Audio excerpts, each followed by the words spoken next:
আজি ভাৰতীয় জনতা পাৰ্টিৰ এই নলবাৰী জিলা কাৰ্যালয়ত শতাধিক লোক আমাৰ দললৈকে যোগদান কৰিছে। কেইবা শতাধিক লোক আমাৰ দললৈকে আহিছে।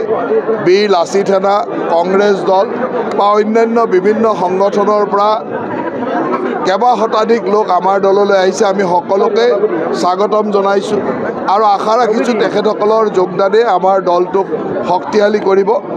আমাৰ দলটোৰ আদৰ্শৰ লগত একাত্ম হৈ মাননীয় মুখ্যমন্ত্ৰী ডাঙৰীয়াৰ বিকাশ, উন্নয়ন আৰু সুৰক্ষাৰ প্ৰতি সমৰ্থন জনাই আজি অজস্ৰ লোক আমাৰ দলৰ মজিয়ালৈ আহিছে। এই নিৰ্বাচনৰ প্ৰাকমুহূৰ্তত তেখেতসকলৰ যোগদানে আমাক যথেষ্ট দলটো শক্তিশালী কৰিব আৰু সকলোৱে দলৰ মজিয়াত সুন্দৰভাৱে কাম কৰাৰ সৌভাগ্য হ'ব। মই সকলোকে আমাৰ দললৈ স্বাগতম জনোৱাৰ লগতে সকলোৱে যাতে আগন্তুক দিনসমূহত আমাৰ দলৰ আদৰ্শৰ লগত একেলগে কাম কৰি আগন্তুক নিৰ্বাচনতো তেওঁলোকে যথেষ্ট সক্ৰিয়তাৰে কাম কৰি দলটোক আগবঢ়াই নিয়ে, তাকে আহ্বান জনাইছোঁ। বীৰ লাচিত সেনাৰ সমগ্ৰ নলবাৰী জিলা সমিতিখনে বা নলবাৰী জিলাৰ যিমান সদস্য আছিল সকলো একেলগে আজি আমাৰ দলত যোগদান কৰিছে আৰু বিশেষকৈ কংগ্ৰেছ দল, অসম জাতীয় পৰিষদকে আদি কৰি কেইবাটাও ৰাজনৈতিক দলৰো বহুকেইজন সক্ৰিয় সদস্য, বহুত বিষয়বাবত থকা সদস্য আৰু কেইবাজনো প্ৰাক্তন নিৰ্বাচিত প্ৰতিনিধি, পঞ্চায়তৰ সভাপতিকে আদি কৰি প্ৰাক্তন নিৰ্বাচিত প্ৰতিনিধিও আজি আমাৰ দললৈকে যোগদান কৰিছে।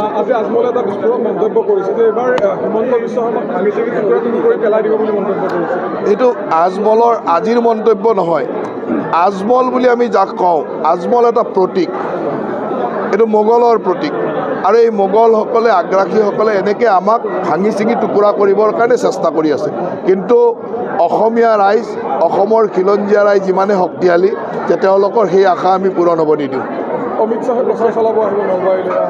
অহা 29 তাৰিখে আমাৰ কেন্দ্ৰীয় গৃহমন্ত্ৰী অমিত শ্বাহ ডাঙৰীয়া নলবাৰী জিলাৰ চামতালৈকে আহিব। নলবাৰী টিহু সমষ্টিৰ অন্তৰ্গত চামতালৈ আহিব আৰু গোটেই জিলাখনৰ কাৰণে এটা উৎসৱৰ কথা, আনন্দৰ কথা যে অমিত শ্বাহ ডাঙৰীয়াৰ দৰে এগৰাকী শক্তিশালী নেতা আমাৰ জিলালৈ আহিব। আমি সকলোৱে তেখেতক স্বাগতম জনাম। নিৰ্বাচনী প্ৰচাৰ চলাব। ৰাইজৰ মাজত তেখেতৰ প্ৰচাৰে আমাৰ দলটোক আৰু অধিক শক্তিশালী কৰিব, আৰু অধিক জনমুখী কৰি লৈ যাব বুলি আশা ৰাখিছোঁ। এতিয়ালৈকে আমাক, কাৰণ নিৰ্বাচনত বহুদিন আগতে গম পোৱা অসুবিধা, এতিয়ালৈকে 29 তাৰিখে আমাৰ কেন্দ্ৰীয় গৃহমন্ত্ৰী অমিত শ্বাহ ডাঙৰীয়া আহিব বুলি জনাইছে। তাৰপিছত নিশ্চয়কৈ মুখ্যমন্ত্ৰী ডাঙৰীয়া আহিব, অন্যান্য বহুকেইজন নেতা আহিব, কিন্তু এতিয়ালৈকে আমাৰ গৃহমন্ত্ৰীৰ কাৰ্যসূচীটো কনফাৰ্ম হৈছে। নলবাৰী জিলাত 3